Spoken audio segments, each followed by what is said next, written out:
Terus riyen cerita-cerita tentang legenda silsilah Kiai Jawa niku, Mbah Hasan Besari niku keluarga kerajaan pun duwe dhuwit, nggih pun ngertos dunia internasional. Kepengen mondok teng Mekah. Mbah Hasan Besari sing terkenal yo. Akhirnya ngajak kancane namanya Abdul Manan niku tiyang Termas, tiyang desa. Dijak akhirnya mondok teng Mekah dados tiyang alim.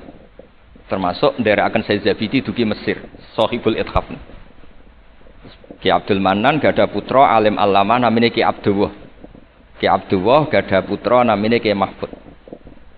Dugi Ki Mahfud niki cerita sing terkenal niku kepanggih Mbah Munawir. Kila niku murid guru wakila kanca. Sing jelas saingan dadi wali perkarane. Mbah Mahfud itu ora trimo, tapi ora trimo sae gira kalau dalam bahasa Arab ghobtoh ta gira.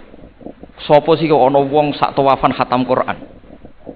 Terus niku kok tambahi Gus Sulil nek dadi wali ku sak tawafan khatam Quran. Mboten maca ithaf dalu-dalu seneng Gus penggane rokokan dalu-dalu maca kitab malah seneng. Kon melekan. Niku akhirnya kepanggih. Kepanggih terus kila niku Kiai Mahfud pesen Muhammad ini kan beto teng Indonesia. Mulane Gus Muhammad akhirnya dadi Kiai Quran. Dipondokno teng Termas bareng-bareng Bali Maksum, Gus Habib, iku sedanten terus ngaji Badim Yati Termas. Kalau nate diceritani Mbah Mus mriki meledake muridnya Mbah Khalil Harun di antara sebabnya niku Mbah Dimyati Termas wafat. Terus sebagian santri-santri ageng nu do ngaos teng Kasingan teng Mbah Khalil Harun. Walhasil terus Gus Muhammad iki dados ngapal Quran alim. Terus dipek mantu tiyang sugih namanya Kaji Taslim. Terus akhire urip teng Betengan.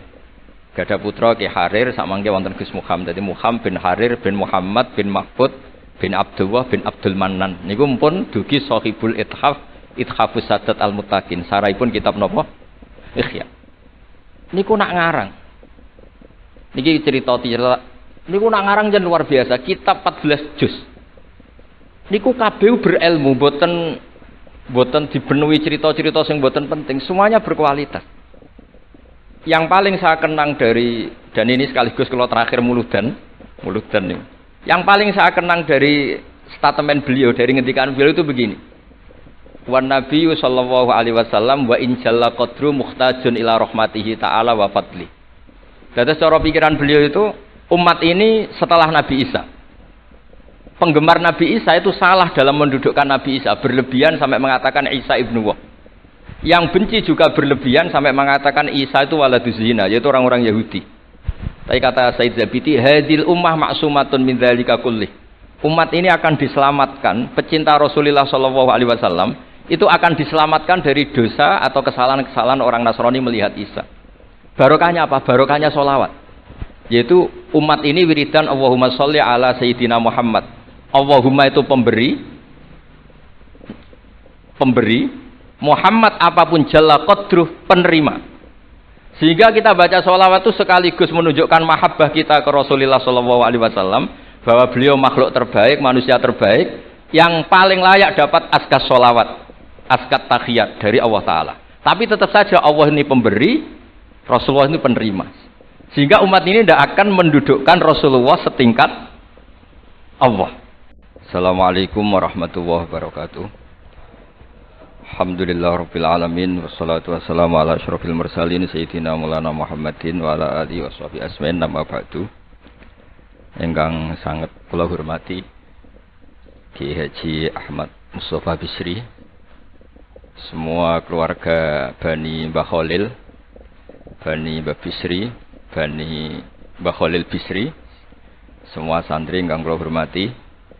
Ya wonten Gus Yahya, Gus Adib, wonten keluarga besar sedanten ingkang kula hormati wonten Gus Sofur. Niki alhamdulillah wau Gus Sofur mulai rileks dadi kula luwih rileks. Terus syarat kiai jari minter wong sing mboten bakat pinter. Niku kula emot sekali. Terus banyak cerita niku riyen Kiai Khalil mengambil mantu Kiai Bisri niku nggih nyaur utang kalian Mbah Topo, mergi sering dirumat secara finansial.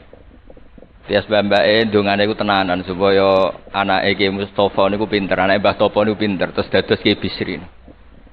Niku nak diambil kesimpulan niku Kiai ndonga tenanan niku nak dirumat tenanan. Nak di rumah rapati tenanan ndongane ya kudune rapati tenanan. Niku ngantos sing crita niku mbah bodoni napa mboten niku riyen niku ngantos Mbah Khalil prai jamaah. Mergo makmume iku sing ngutangi. Dadi wedi nek ketemu makmume. Suwe-suwe diebrokno terus wani dadi imam malih. Terus dalam keadaan ngoten niku ndonga ra tenanan mboten mungkin. Singkat cerita terus Kiai Bisri dados tiyang alim, Kiai Misbah dados tiyang alim. Terus fan ingkang ditekuni niku nahwu. Wau leres sing didhawaken Kiai Said angsal gelar Sibawahi zamani. Pancen riyen kula piyambak sering didhawuhi Mbah Mun nggih sering istifadah teng terjemahan Alfiyaipun Kiai Bisri. Riyen teng Sarang nak belajar Ibnu Aqil di antara referensi ini tulisannya Kiai Bisri mbek Kiai Misbah. Sing sedanten niku barokahe didikanipun Kiai Khalil Harun. Kula piyambak zuriyah saking Mbah Dimyati. Mbah Dimyati riyen teng Sarang keceluke putra angkate Kiai Umar Harun. Kiai Umar mboten gadah putra. Kula cerita silsilah sing radi serius. Dados niki walikane Gus Zofur wau mun rileks niki kula sing cerita serius. Riyen syaraté wong alim niku sinau riyen. Sinau badhe niku diskusi kalian sing sak level. Badhe niku nembe ngaji. Sehingga nak ngaji kantun nyocokno niki kangge santri-santri Rodotul Thalibin. Dados kisah hal sebelum ngaji Mbah Zubair niku sinau riyen. Misale piyambake macane tajibu, mengke kiyaine maca tajibus sholatu. Mengke diskusi terus ngaos Mbah Zubair. Angger macane wis kembar terus berarti aku wis pinter. Karena yang memutuskan rofa nasab itu tidak kiainya tapi dia. Dados kantun nyemak. Ki bengi tak waca rofa kok kiaiku rofa, berarti ilmuku wis padha. Aku maca nasab kok kiaiku nasab berarti padha. Aku maca jer kiaiku jer wis padha. Nah santri sakniki kan mboten ngaji mboten persiapan. Teko ngaji mbek takok halaman.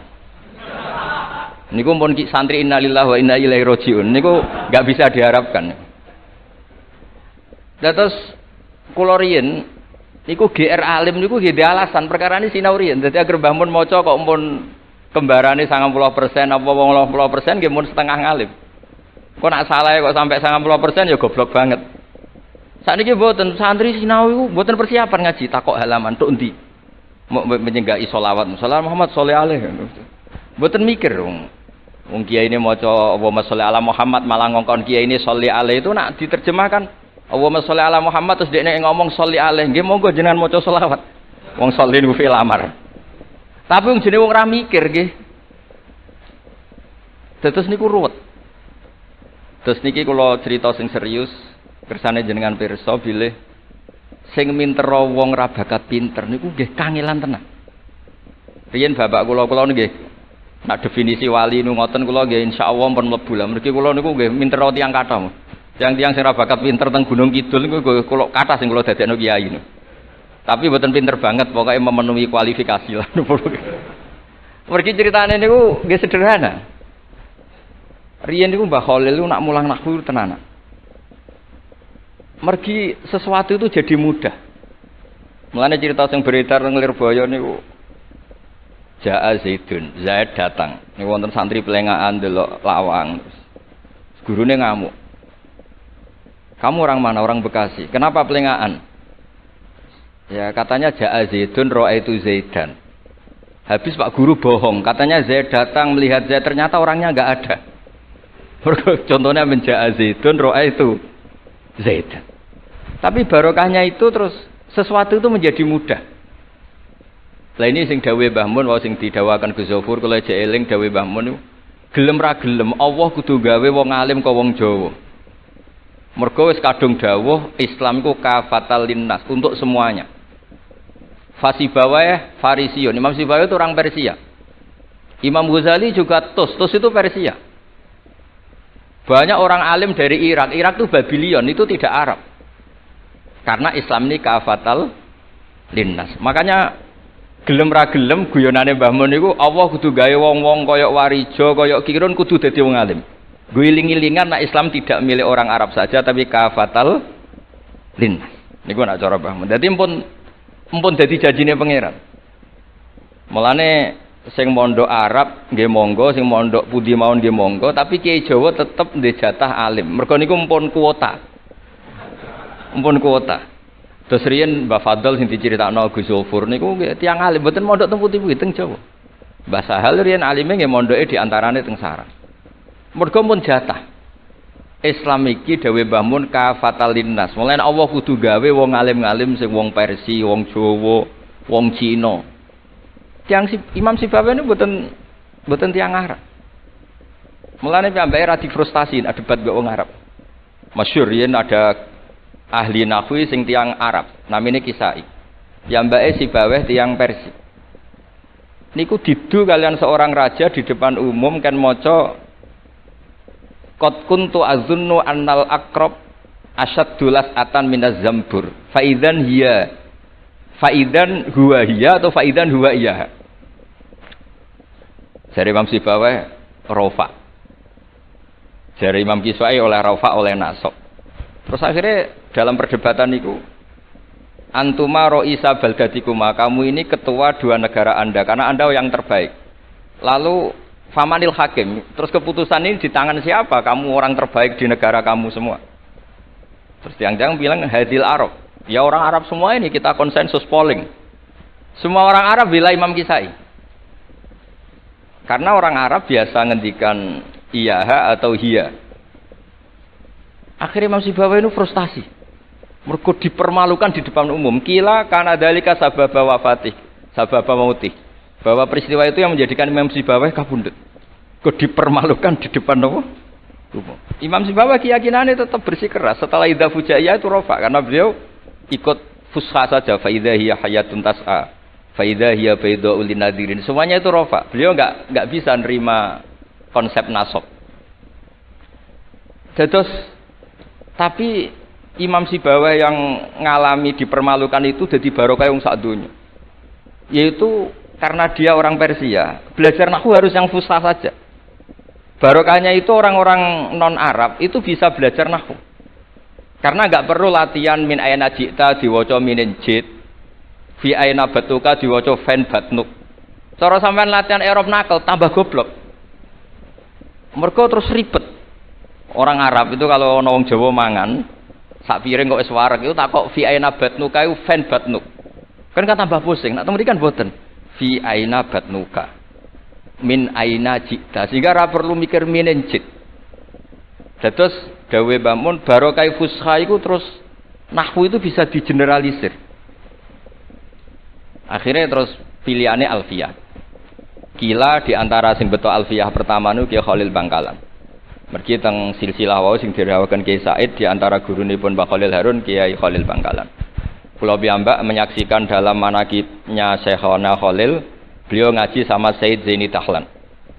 Said Zaini Tahlan gurune Said Abi Bakar Sato yang ngarang I'anatut Thalibin. Terus kalau misalnya saya pakai sanad Mbah Maimun, Mbah Mun, Mbah Zubair, Mbah Fakih Mas Kumambang, Kiai Mahfud Termas, Sayyid Abi Bakar Sato, Sayyid Zaini Tahlan. Kalau pakai Mbah Mun, Mbah Karim atau Mbah Manap, Syekhona Khalil, ini langsung dugi Sayyid Zaini Tahlan. Jadi a'la sanadan kalau pakai jalur Mbah Mun, Mbah Karim, Syekhona Khalil langsung Sayyid Zaini Tahlan.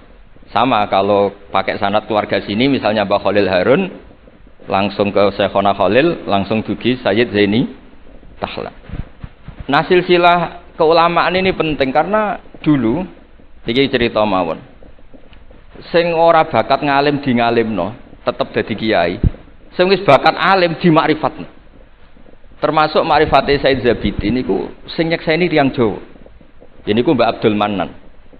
Terus riyen cerita-cerita tentang legenda silsilah Kiai Jawa niku Mbah Hasan Besari itu keluarga kerajaan pun di duit, pun ngertos dunia internasional. Kepengen mondok teng Mekah. Mbah Hasan Besari sing terkenal yo.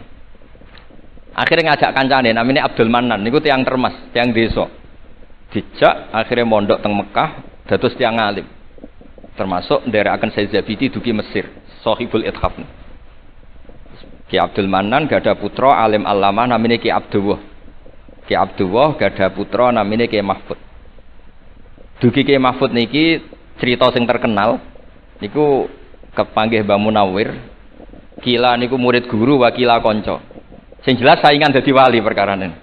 Mbah Mahfud tuh ora trimo, tapi ora trimo sae gira kalau dalam bahasa Arab ghobtoh ta gira. Sopo sih kok ana wong sak tawafan khatam Quran. Dados niku kok tambahi Gus Sulil nek dadi wali ku sak tawafan khatam Quran.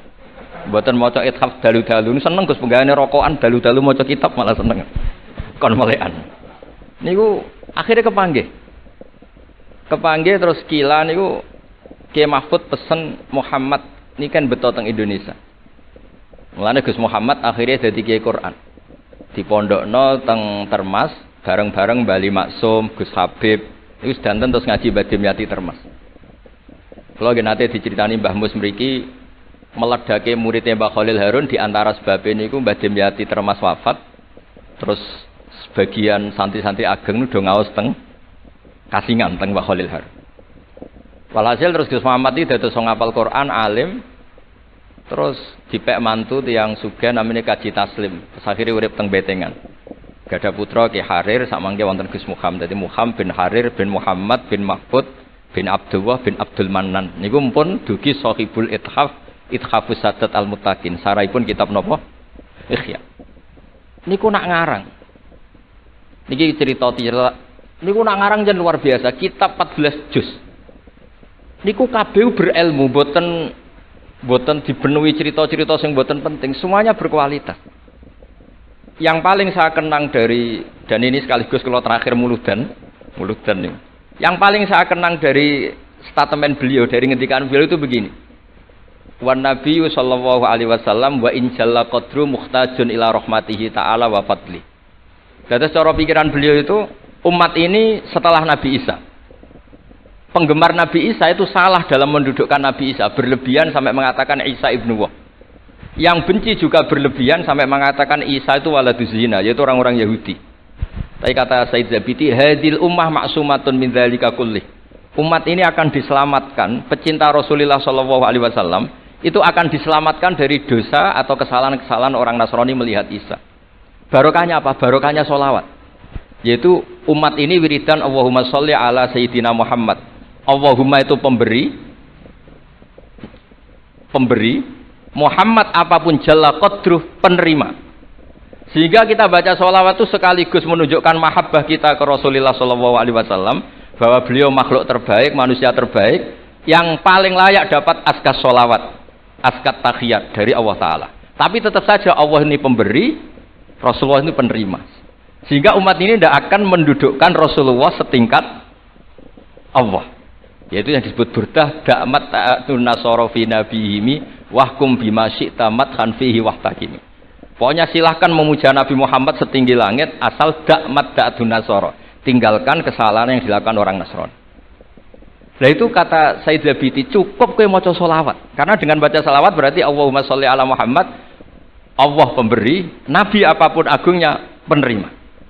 Jadi sampean nyebut Allah, yaitu Jalla Jalaluh, menyebut akrobu habaibi akrobu asfiyaihi. Nah itu ini cerita. Jadi kita ini dididik orang-orang spesial.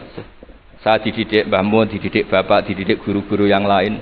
Beliau dididik Mbah Zubair di antara gurunya Mbah Karim, Mbah Fakih dididik Mbah Mahfud dididik Ki Abdullah dididik Ki Abdul Mannan. Ki Abdul Mannan ini dididik yang ngarang kitab Ithafus Sadatil Muttaqin. Terus di situ diterangkan sanad beliau sampai ila Rasulillah sallallahu alaihi wasallam. Maka dengan seperti ini baca sholawat itu kualitasnya luar biasa. Ini bukan sekedar sholawat. Mari kadang-kadang kita ini kan wong jen wong Jawa kayak piye maca selawat sakmene duwe akeh, maca selawat sakmene naik pangkat. Ini yang terus cara kula niku ape diberantas iku lumayan gak mara Gunung Kawi. Tapi disetujoni kok kabeh kok dikompensasi materi. Jadi ribet dadi ki Jawa. Kalau mereka tidak punya sarana tawassul, engko mara Gunung Kawi ku ya kedusan. Tapi maca sholawat ben dadi bupati engko nek mandi nang nyalahno sholawat. Dadi ki Jawa ya bingung. Nek sampean ra bingung berarti rong kiai dadi gampane. Tapi apapun itu dawe Said Zabidi wa Rasulullah Muhammad wa in jalla qadruh muhtajun ila rahmatihi ta'ala wa fadli. Itu mutiara yang luar biasa. Ingkang kula dawuh matur malih, nak ngelem Kanjeng Nabi ku ngelem kaya ulama. Nggih wau kados Said Zabidi. Wong trimo redaksi sing kita baca keseharian, tapi beliau bisa memahami bahwa hadhihi sholawat, sighatus sholawat itu sighat sing nyelamatkan hadil ummah ila yaumil kiamat. Cinta kita pada Rasulullah terselamatkan karena kita baca sholawat. Tauhid kita terselamatkan karena Allah al-Mu'ti, Rasulullah al-Mu'ta. Apapun hebatnya Nabi, posisi yang diberi, yang menerima, pemberinya tetap Allah Subhanahu wa ta'ala. Dan ini cerita-cerita ngaji tahqiq ingkang sanate musalsal ila Rasulillah sallallahu alaihi wasallam. Terus kula suwun seneng Rasulullah nggih wonten sing baca selawat dengan jumlah besar. Wonten sing bacanya ndak besar tapi ngerti sirrun min asrori selawat. Ngene iku piye supaya selawat iku nunjukno mahabbah kita lan keyakinan kita anak Nabi niki afdhalul khalqi, paling disenengi Allah. Tapi sekaligus Nabi tetap Abdullah wa Rasul. Cukup dengan redaksi Allahumma sholli ala Muhammad, Allahumma sholli ala Sayyidina Muhammad. Terus niki mun dalu nek sampean kakean ilmu malah bingung. Wong kula piyambak pun nganggep final yang didhawuhna Gus Zofur mergi saya bersaksi karena hal yang sama juga Mbah Mun sering dawuh. Sing jelas kiai-kiai Jawa kudu bangga tetep untuk kuota. Mergo Allah kadung ngendikan kafatal linnas. Jadi tetap Allah akan bikin orang-orang alim di lain orang Arab, mesti ono sing wong-wong non Arab. Kata Imam Ghazali itu orang Tus itu ikut Persia. Si Bawah juga Persia. Imam Abu Hanifah itu orang Irak. Irak itu termasuk Ajam. Karena ikut Babylon, wa kumma minal biladil ajamiyah. Mesir ikut Afrika. Terus insyaallah barokah cerita niki, barokah wau penjelasanipun Gus Sofur dan kita juga sering dengar dawuh-dawuh Mbah Mus, Mbah Khalil bahwa agama ini luar biasa. Mergi Indonesia nu mboten saged bahasa Arab tapi saged ngarang kitab bahasa Arab. Ini Mbah Mun sering dawuh, Mbah Fadl mbok jak bahasa Arab ya ora iso. Ki Ihsan Jampes tau dites Mbah Zubair, jare Mbah Zubair iseng ngetes Mbah Ihsan, dijak bahasa Arab ya ora iso, tapi iso ngarang kitab. Mbah Fadl ketemu supir taksi Arab ya tuntas. Pinter supir taksi Arab. Mengenai gara Mbah Mun ana wong mondok Arab kepen pinter, kepen iso bahasa Arab. Kowe adol es ning Arab kok pinter bahasa Arab cara Mbah Mun. Nek pen alim yo niru Mbah Fadl.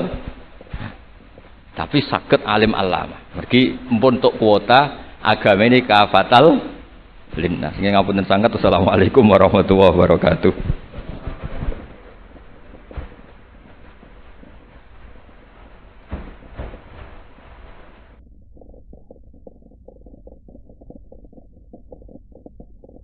Saya bisa enggak, tapi mukjizat yang disaksikan mata hati siapapun percaya dan sampai ila yaumil kiamat. Dan tentu Quran lebih unggul dalam hal ini. Dan insya Allah kita semua adalah ahli Quran. Yaitu harus punya kesimpulan falam mata bayana lahu qala a'lamu annallaha ala kulli syai'in qadir. Sebagian ayat wa li ta'lamu annallaha ala kulli syai'in qadir wa annallaha qad ahata bi kulli syai'in ilm. Itu kenapa mukjizat Al-Qur'an dasar. Itu yang gampang-gampang ya, melihat nyamuk, unta, kerbau itu yang gampang. Anda tak naikkan kelas sedikit menjadi agak ilmiah. Misalnya begini, kamu ahli falak. Misalnya kamu ahli falak. Misalnya kayak Batu Rehan ya. Itu pasti tahu kalau matahari dan rembulan dibikin Allah itu asyamsu wal qamaru bi husban. Bahwa matahari dan rembulan dibikin ini untuk hisab. Walladzi ja'ala syamsa diya'a wal qamara nuran wa qaddarahu manazila li ta'lamu 'adadas sinina wal hisab. Sehingga ketika ternyata betul Samsiyah bisa dihitung menjadi tahun Samsiyah yang oleh bahasa milenial disebut Masihiyah. Sayyidina Umar agak tersinggung. Sebetulnya yang namanya hisab itu tidak ada hubungannya dengan Masehi dan Hijriyah, itu tidak ada. Semua berdasar matahari atau apa? Rembulan. Lah sialnya yang Samsiyah ini oleh bahasa internasional disebut apa? Masihiyah. Makanya Sayyidina Umar marah terus bilang ya sudah kalau gitu Qamariyah bikin apa? Hijriyah. Jadi itu sebenarnya nama politik. Sebetulnya kalau objektif yang jadi ukuran ya Samsiyah sama Qamariyah. Berhubung ini sudah diambil tetangga partai sebelah, akhirnya ya Kira-kira gitu. Jadi kira-kira seperti itu. Akhirnya kita namanya apa? Hijriyah, apa Samsiyah sama apa? Hijriyah. Sebetulnya yang asli ya Samsiyah, Qamariyah. Tapi nggak apa-apa lah. Dunia itu mesti ada politiknya. Lah yang repot orang-orang fanatik hukum pakai bahasa nasional itu repot. Jadi misalnya kematian Yesus Kristus itu mesti Batu Rehan kan nggak percaya. Akhirnya ditambahi kematian Sibeh. Karena kalau bilang iya kan percaya, makanya ditambahi apa? Sibeh. Karena menurut orang Islam berkeyakinan Nabi Isa itu nggak terbunuh, maka ditambahi apa? Sibeh. Saya dulu pernah usul, karena beliau itu kalau manggil bahasa itu bude, jadi saya pernah sowan usul. Mbak ditulis gini saja, Mbak. Kematian Yesus dalam kurung katanya. Tapi mungkin terlalu vulgar ya, jadi akhirnya dibikin apa? Sibeh ya? Di kalender Kudus kan apa? Sibeh ya, ditambahi Sibeh. Ya nggak apa-apa lah, yang penting keyakinannya masih benar gitu. Jadi masih benar. Kalau usulan saya terlalu ekstrim, maka dikasih apa? Katanya. Ya karena memang begitu kan, kita berkeyakinan Nabi Isa itu gak terbunuh. Wa ma qataluhu wa ma sholabuhu walakin syubbihalahu. Jadi ini saya teruskan ya. Ini paling masih seberapa jam ini. Kalau kelamaan sampai dolim itu ganggu kiai lama-lama gitu. Saya tadi sudah bilang sama panitia, orang Indonesia itu gak sopan. Kalau suka kiai itu didatangkan. Itu agak masalah sebetulnya. Dalam etika itu masalah. Kalau seneng kiai ya sowan ngaji. Jangan sowan di dalam, itu ganggu ya, sowan ngaji saja.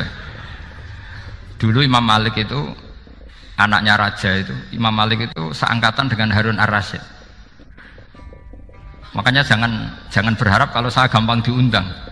Bukan karena saya sombong, memang etikanya seperti itu. Jadi Imam Malik diminta datang ke istana untuk ngajar anak-anaknya Harun apa? Ar-Rasyid. Masyhur Imam Malik tersinggung terus kata bang, al ilmu yu'ta la ya'ti. Ilmu itu disowani bukan sowan. Akhirnya Harun Ar-Rasyid minta anak-anaknya datang ngaji ke Imam Malik. Itu anak presiden. Imam Malik berani, al ilmu yu'ta la ya'ti. Tapi kalian beruntung karena saya hormat sama babah saya di sini. Wong makom buyut saya itu ya berarti apa ya? Selatannya makamnya Sayyid Ja'far Shadiq itu di situ kan ada makamnya Mbah Soleh, Mbah Maksum, itu mbah saya. Nah, makanya dulu saya ngaji di sini lama di Damaran itu. Maksudnya lama itu ya mungkin setahun. Karena saya memang mulai kecil di sarang, sampai sekarang saya masih ngajar di sarang. Tapi dulu cukup ya, karena saya kesini sudah hafal Quran, jadi hanya setor setiap hari satu juz, jadi cepat lah. Saya tidak punya masalah ingatan, alhamdulillah, jadi cepat hafal. Saya terangkan lagi ya, ini penting ya, masalah mukjizatnya Quran. Selama ini orang tuh mau bilang tok, mukjizatnya Quran itu dahsyat, tapi nggak bisa menerangkan. Itu masalah. Makanya kita harus bisa menerangkan mukjizatnya Quran dahsyat itu apanya. Yaitu tadi, tongkatnya Nabi Musa hanya disaksikan oleh orang yang di era itu. Toh tujuannya mukjizat adalah diakui kemudian orang menjadi iman. Lalu Rasulullah SAW beliau sudah intaqala ila rafiqil a'la. Tapi konsepnya Quran menjadikan orang yang nggak ditunggui beliau tetap iman ila yaumil kiamah. Itu yang maksud fa'arju an akuna aktsarahum tabi'an yaumal kiamah. Mukjizat saya itu cukup Quran kata Nabi, dan dengan mukjizat itu orang akan iman ila yaumil kiamah. Caranya seperti ini. Karena tadi sedahsyat-dahsyatnya mukjizat, tujuan utama orang terdikte supaya ikrar ngakui kudrohnya Allah. Lah ngono kok ngenteni tongkat sakti lah opo? Cukup deloknya. Paham ya? Jelas ya? Alhamdulillah mau naik kelas ini sudah benar ini sudah benar. Terus kedua begini, kedahsyatan Quran lagi. Quran itu bisa merunut, mentartibkan logika. Bahkan logika ini logika yang universal. Siapa saja merasakan logika itu. Misalnya begini, Dulu orang kafir itu punya Tuhan banyak. Tentu yang dipertuhankan ya mana? Yang dipertuhankan itu banyak. Karena pikiran mereka urusan banyak, problem banyak, ya Tuhannya harus banyak. Ada BPKB 3D kan, istri cerewet macam-macam lah itu kan. Problemnya banyak, maka Tuhannya harus banyak. Karena Tuhan itu maknanya penyelesai masalah. Sehingga kalau masalahnya banyak, Tuhan harus banyak. Ketika Rasulullah membawa konsep satu Tuhan, mereka janggal. Makanya mereka bilang, aja'alal alihata ilaha wahida inna hadza lasyai'un ujab. Masa Tuhan satu? Ini aneh, nggak bisa. Tuhan harus banyak, karena masalah kita banyak. Itu terpatri, di otak mereka terpatri. Lalu Nabi dengan santai diajari Allah menerangkan, andaikan kalian punya majikan banyak dan perintahnya beda-beda, kamu suka enggak? Ya enggak suka, mat, enggak enak. Punya majikan banyak itu udah enak. Milih mana majikan banyak sama satu? Satu aja, mat. Tuhan kamu adalah majikan kamu. Kalau banyak kamu bingung. Ya mat, satu aja mat. Itu segampang itu. Jadi menggiring, Tuhan itu kan bos kita, tuan kita. Kalau banyak berarti yang memerintah kita banyak, dan bisa konflik bos-bos kita ini karena berebut anak buah tadi. Akhirnya mereka, kalau kamu punya majikan banyak dan perintahnya beda-beda, semuanya minta dilayani, kamu pusing enggak? Ya pusing, mat. Minta mana majikan banyak sama satu? Satu saja Muhammad. Ya Tuhan kamu adalah atasan kamu, maka harus satu. Mereka faham. Oke, mat, Tuhan satu. Itu yang dimaksud dorobawaw matalar rojulan fihi syuraka umutasyakisuna wa rojulan salamal lirojul hal yastawiyani masalah. Langsung alhamdulillah. Karena mereka yang paling bodoh pun paham dengan logika itu, paham. Kalau Tuhan banyak, perintahnya banyak, kita repot. Maka Allah bikin satu masalan, yaitu rojulan fihi syuraka umutasyakisuna wa rojulan salamal lirojul. Satu lelaki, satu bos, satu perintah. Kayak apa mudahnya Allah. Kemudian mereka tetap menuhankan Lata, Hubal, dan Uzza karena mereka dipertuhankan. Sebenarnya nggak pernah Tuhan, tapi dipertuhankan. Allah memberi contoh itu sederhana sekali. Wa daraballahu mathalar rajulaini ahaduhuma abkam la yaqdiru ala syai'in wa huwa kallun ala maulah aina ma yuwajjihu la ya'ti bi khair hal yastawi huwa may ya'muru bil adl. Kata Rasulullah, Lata itu menurut kamu apa? Ya Tuhan kami. Muhammad, Hubal ya Tuhan kami, Uzzal ya Tuhan kami. Lalu kalau mereka kotor ya saya mandikan, kalau hidungnya coplok ya saya tata. Terus kata Rasulullah begini, kamu mau nggak punya budak atau pembantu yang buta, tuli, bisu? Kamu mau nggak punya pembantu loh ya, pembantu itu budak zaman dulu. Kamu mau nggak punya pembantu yang buta, yang tuli, yang bisu? Wah gak doyan, mat. Gak apa pembantu ngono. Yang pembantu saja kamu tidak mau, yang gitu kok malah punya bos begitu. Orang yang tuli, yang bisu, yang kopok, jadi pembantu saja nggak layak, kok malah jadi pangeran. Paham ya? Arca dan berhala itu kan nggak bisa apa-apa. Kamu mau gaji ngasih THR pembantu yang kopok, bisu, picek? Mau? Wong jadi pembantu saja nggak sah, kok mau jadi apa? Tuhan atau jadi majikan?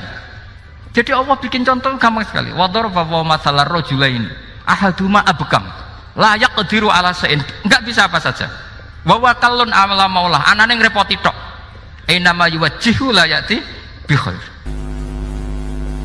Tapi intinya berpikir seperti tadi itu salah, bahwa kalau saya berjasa banyak harus mendapat apa? Ini cara berpikir orang-orang Khawarij. Begitu juga era Sayyidina Umar, era Sayyidina Utsman, Ali. Itu juga ngalami orang-orang yang ekstrim. Misalnya begini, saya contohkan korban-korban ekstrim yang real. Sayyidina Ali itu masyhur, dia punya musuh besar namanya Muawiyah. Karena permusuhan ini tidak bisa dihindari. Jadi kalau dalam fikih Islam ini, anak-anak saya ajari fikih, kalau orang mukmin membunuh orang mukmin itu hukumnya dosa besar apa kecil? Besar. Itu di bab kisos. Tapi orang fikih itu unik. Di fikih itu ada kitab sial namanya. Di takrib ada kitab sial. Dan di situ ada penjelasan mangkutila dunamali fahuwa syahid. Orang yang dibunuh karena membela hartanya atau keluarganya, itu dia mati syahid. Kalau dia posisi membunuh, maka malingnya atau penjahatnya muhaddarun damu, nggak punya hak nuntut kisos karena dia anggap nggak ada artinya darah. Nah sekarang begini, suatu saat ada garong ke rumah Anda, ingin membunuh Anda karena ingin mengambil harta Anda. Anda ingin ingat status mukminnya atau status garongnya. Terus kamu mau dibunuh diam aja. Saya tidak mau membunuh orang apa? Mukmin atau membunuh orang muslim. Nah, kesulitan yang dialami Sayyidina Ali seperti itu. Orang-orang Khawarij cara berpikir enggak, Ali ku geblek. Wong mukmin kok pengen mateni mukmin. Muawiyah yo geblek pisan. Wong mukmin kok pengen mateni orang mukmin. Padahal suasana sudah kacau. Ketika seorang penjahat mau membunuh yang punya rumah dan yang punya rumah ingin membunuh penjahat, itu namanya mukmin bentrok sama orang mukmin. Apa orang benar sahibul hak ingin mempertahankan haknya? Tidak sampai saya tanya. Itu sahibul hak, yaitu yang punya rumah ingin mempertahankan haknya. Meskipun dalam duel ini kadang terjadi pembunuhan. Nah di sini ini ya, ulama ahli sunnah menyebut masalah ijtihadiyah. Kelompoknya Sayyidina Ali mempertahankan nyawanya meskipun dengan cara membunuh pasukan Muawiyah. Pasukan Muawiyah juga mempertahankan nyawanya meskipun harus membunuh pasukan Ali. Zaman itu susahnya ijtihad seperti itu. Tapi orang Khawarij cara berpikir enggak, ini biang keladi masalah itu Ali sama Muawiyah. Akhirnya mereka malah rapat, ya sudah dua-duanya bunuh saja. Ya masyhur itu, akhirnya Sayyidina Ali dibunuh oleh orang Khawarij. Makanya ini penting ya, pentingnya ngaji seperti ini. Jadi kamu harus dilatih berpikir nubuwah. Ya, dilatih berpikir apa? Nubuwah. Disebut al-ulama warasatul. Meskipun dengan cara yang ekstrim, tapi pikirannya saja, jangan perilakunya. Saya punya contoh sekian kasus, sekian tragedi. Misalnya begini. Saya itu dulu punya teman, dia soleh, bisa baca Fathul Mu'in. Dia itu janggal, bilang sama saya, Gus, tidak biasanya Rasulullah itu agak-agak nyindir orang fakir. Ini kok ada hadis kadal fakru ayakuna kufur, bahwa kefakiran itu mendekati apa? Kekufuran. Dia itu aneh sekali.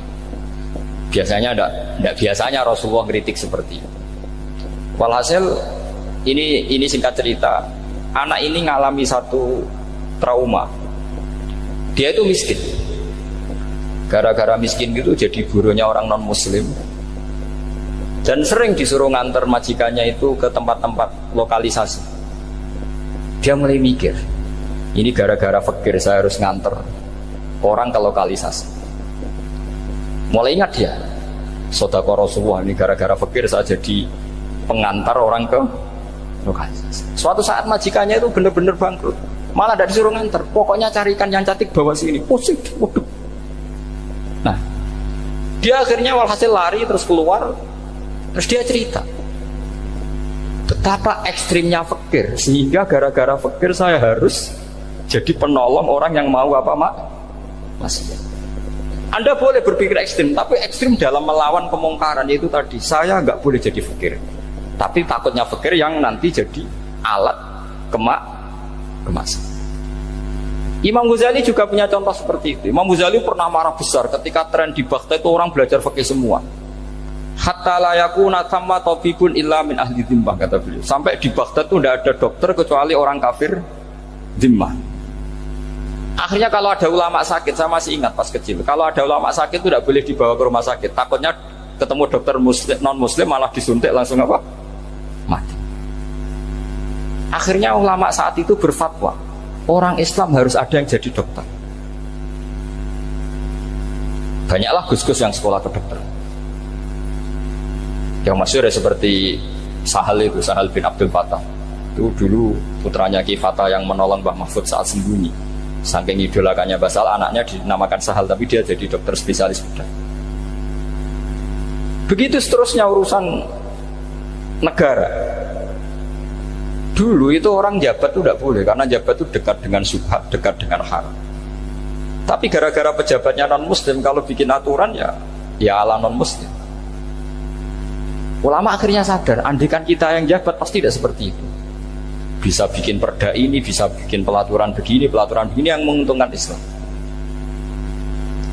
Nah, jadilah banyak pejabat yang sekarang muslim. Tempat-tempat maksiat diobrak-abrik sama Satpol PP macam-macam. Kita untung. Tapi kalau orang-orang khawarij pikirannya pokoknya pejabat itu dekat dengan haram, dekat dengan syubhat. Padahal dengan kita jabat bisa bikin perda atau apa yang menguntungkan Islam. Kemudian menjadi masalah baru secara fikih.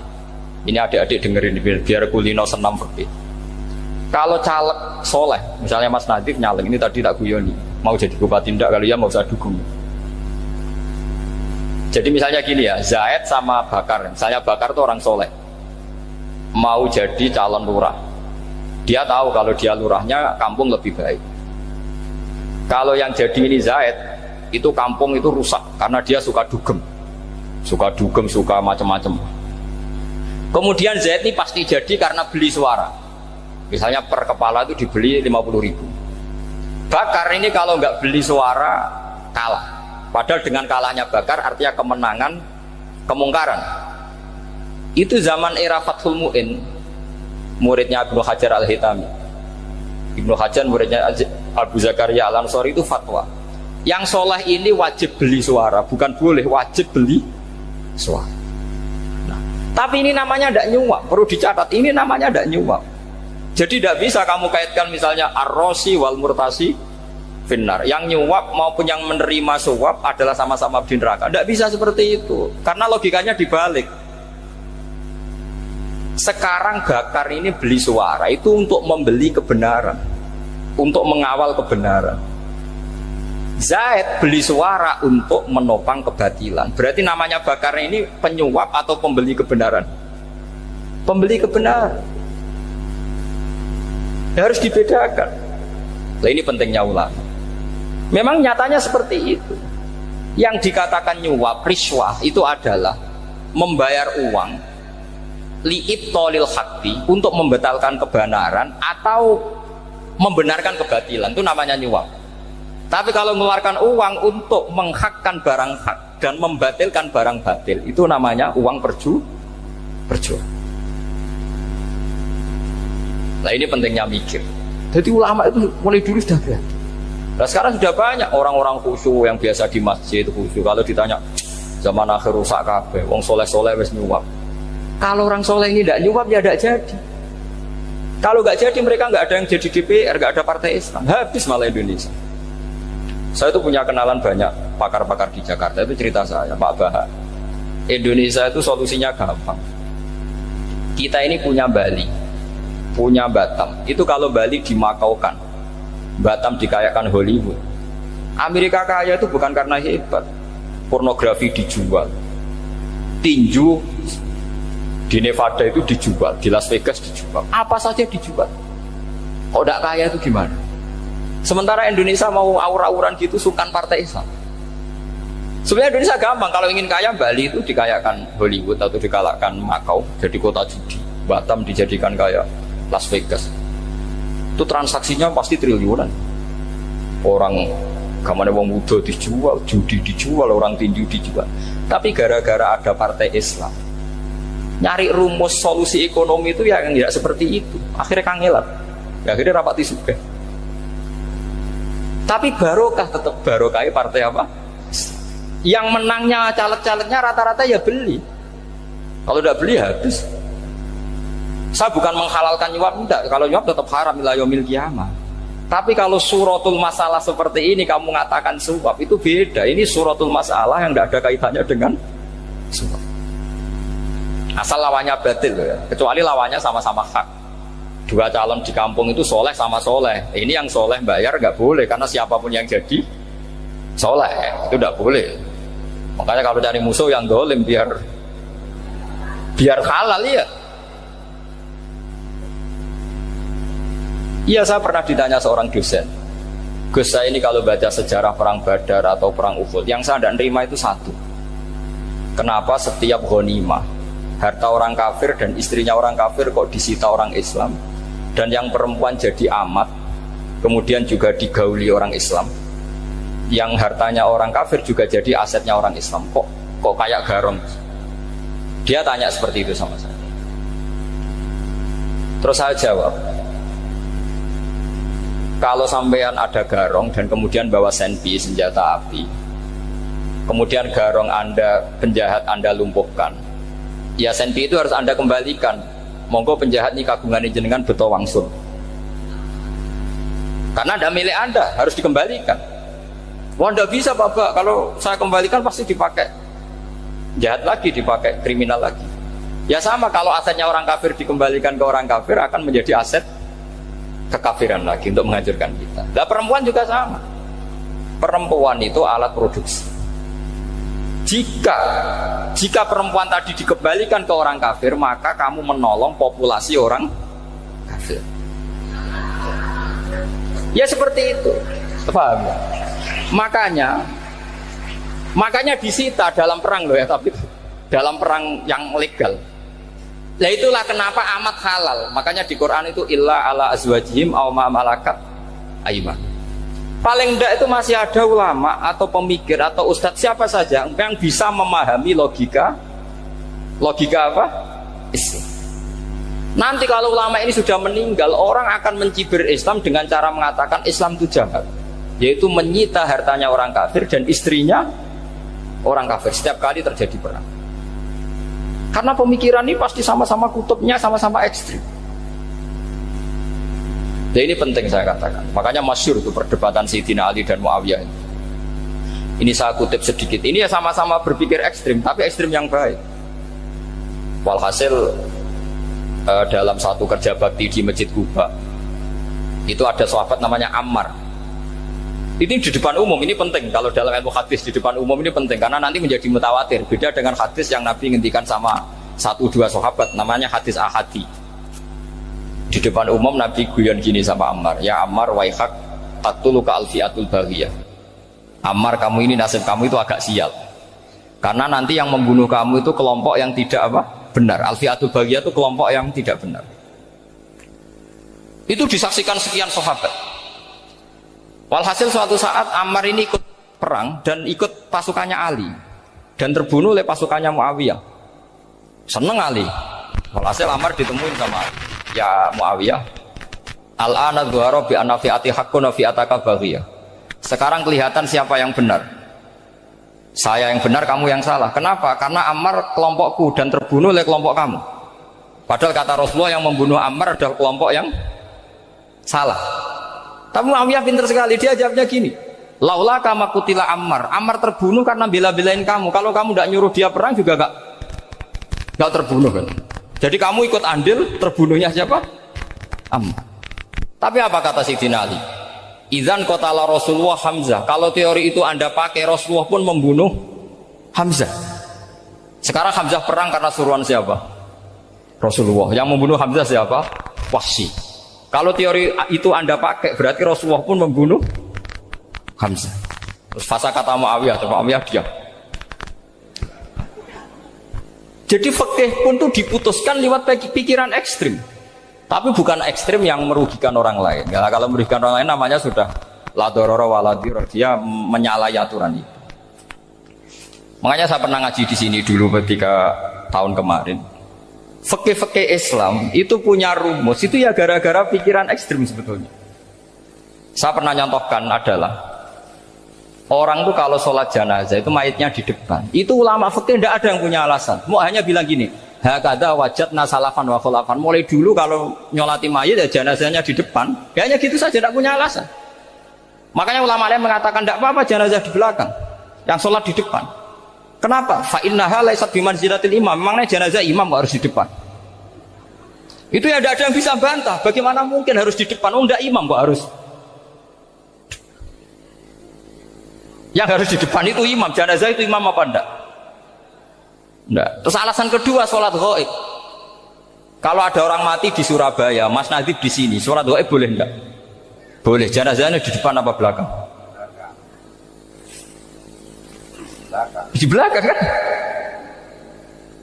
Berarti harus enggak jenazah di depan? Ya dia mau ngakeh yang jelas kalau itu. Lah ini contoh-contoh kecil. Nah orang Khawarij itu orang yang paling tidak mau menerima otak-atik seperti itu. Akhirnya jadi goblok bareng tadi. Ya makanya Rasulullah pun jadi korbannya Khawarij. Muhammad kamu harus adil. Karena pikiran mereka adil itu yang memberi banyak ya dapat banyak. Kalau pikiran nubuah tidak seperti itu. Kalau yang biasa memberi, biasa heroik, biasa baik ya biar tetap biasa memberi. Jangan dilatih jadi apa? Fasih. Ini mungkin adik-adik juga agak keberatan, tapi harus dilatih. Makanya saya itu jadi kiai itu ya mulai kecil anaknya kiai butuh kiai, saya itu yang mulang itu senang. Saya tidak pernah terlintas dikasih santri atau dihormati ya enggak. Mungkin sampai mati agak terlintas. Ya pikiran saya sederhana. Biasa mulang pahlawan malah sekarang pasien itu malah kayak cemen, kayak turun kelas gitu. Jadi saya terus ya enggak kepikiran sama sekali. Loh kalau saya minta sama Allah karena itu atasan saya. Makanya ada ulama yang ekstrim gini, ini kisah nyata. Ada ulama alim datang ke seorang raja. Rajanya ini soleh padahal. Ternyata pas raja itu berdoa, ya Allah saya kasih ini, kasih ini. Padahal ulama tadi itu mau mengajukan proposal. Mau minta apa gitu. Terus dia pulang ketika ditanya, Pak Kiai kenapa pulang? Ternyata raja itu minta zat yang sama yang saya mintai. Kalau raja saja masih minta, ngapain saya minta raja? Saya akan minta zat yang dimintai raja. Terus pulang dia. Wah itu ya pikiran ekstrim, tapi bagus ekstrimnya. Saya akan minta zat yang dimintai raja. Kalau sampean kan enggak, uteke saya les, sholat dinteni, tetap jalo. Oh kok orang mikir seperti itu. Memang salah didik, salah itu tadi. Nah, ini harus dilatih. Masyhur itu ketika Nabi pas Fathu Makkah itu, orang-orang Ansor komentari Nabi gini, ketika Nabi sangat happy di Mekah, sangat enjoy di Mekah, kata orang-orang Ansor, amar rojul fa'adroka durok fatun fi ahli wa ulfatun fi asyiroti. Namanya orang pasti happy kalau di kampung halaman. Jangan-jangan Rasulullah itu nanti hidup di Mekah lagi, karena Mekah sudah dikuasai orang Islam. Beliau pasti kangen sama keluarga, sama Mekah. Tapi ya sama, ketika Rasulullah mulai mengasih-ngasih itu, orang-orang Quraisy dikasih banyak, orang Ansor juga pikirannya seperti itu. Baru orang Ansor dilatih pikiran nubuwah, yaitu tadi mereka itu dapat kambing, dapat sapi terus pulang. Kamu mendapat saya, milih mana? Milih Rasulullah Shallallahu Alaihi Wasallam. Sekarang kamu saya balik. Kamu punya kiai, kamu bisa memberi hadiah, memberi beliau. Suatu saat kiai Anda ini kaya raya, terus sering ngasih orang-orang yang nggak pernah berjasa. Kamu nggak pernah dikasih. Itu kalau pakai pikiran Khawarij, kiai ini salah karena ngasih orang yang tidak berjasa. Tapi kalau kamu pakai pikiran nubuah, enggak. Alhamdulillah saya tetap istiqomah memberi kiai itu. Dan alhamdulillah enggak dibales. Semoga balasannya di akhirat. Ya sudah seperti itu. Kalau pakai pikiran gengsi tadi seperti itu. Masa biasa memberi sekarang posisi diberi, saya rak turun kelas. Jadi sebetulnya pikiran ekstrim itu boleh, tapi untuk yang seperti ini bukan ekstrim yang tadi. Makanya ini disebut al-hujjat. Al-hujjat itu satu logika yang bisa mematahkan asumsi awal. Ini saya harap santri-santri matolek putra maupun putri berpikir seperti ini. Sehingga sama. Jadi misalnya sekarang dibalik, kalau ada orang NTT yang masih non muslim, itu orang kafir yang harus dibunuh atau orang kafir yang harus didakwai. Mesti pikirannya itu, kalau Nabi itu ya semua yang didakwai Nabi dulu orang kafir. Nah, ketika Nabi di Mekah itu pertama ketemu orang kafir itu dibunuh atau didakwai? Didakwai. Ya berarti pilihan sekarang ya didakwai bukan dibunuh. Nah soal perang itu perang itu beda dengan membunuh. Ada janjinya, ada macam-macamnya, terus nggak ada solusi, itu baru ada perang. Jadi kalau sudah dibalik-balik gitu, makanya kata ulama-ulama, Khawarij itu pasti salah. Pasti salahnya adalah kalau orang tidak benar ya dibenarkan, bukan dibunuh. Kalau setiap orang kafir dibunuh, Nabi kapan jadi nabinya? Karena orang kafir habis. Jadi metode bil hikmati ada, metode hasanah ada, karena orang kafirnya sudah mati. Terus pertanyaan kedua, kalau Nabi harus ekstrim ngapain? Yang ngawal Jibril, halnya Israel lebih efektif.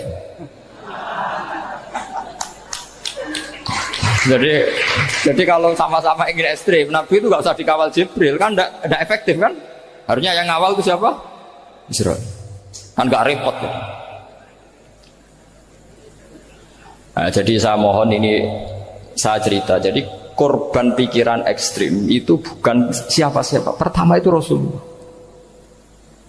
Akhirnya Rasulullah menjelaskan, ya beginilah cara berpikir nubuwah. Jadi saya kira demikian. Nanti mungkin kalau ada tanya-tanya, ada pertanyaan. Yang jelas kalau seputar ekstremitas itu bisa latihan. Ya, sebenarnya bisa latihan di fikih. Karena fikih ini cerminan dari pikiran ulama. Ya, cerminan dari pikiran apa? Ulama yang tidak tekstual. Ya, seperti gini ya. Tasaddaqa Rasulullah so'an min tamrin au so'an min aqidin. Ketika zakat fitrah itu Rasulullah mengeluarkan satu sok tamar. Tamar itu kurma. Kalau menurut tekstual berarti zakat fitrah harus pakai kurma. Tapi semua ulama sedunia mengatakan kuti ahlil balad. Artinya dalam konteks Indonesia ya pakai apa? Beras. Berarti kata tamar diganti kut. Diganti apa? Kut. Jadi orang itu jangan diajak goblok bareng. Masa Nabi ngendikan tamar harus apa? Tamar. Makanya saya pernah debat. Pak Nabi itu cingkrang. Kenapa orang-orang itu rata-rata tidak cingkrang? Saya bilang, Nabi itu hidupnya di Mekah. Kenapa Anda hidup di Indonesia?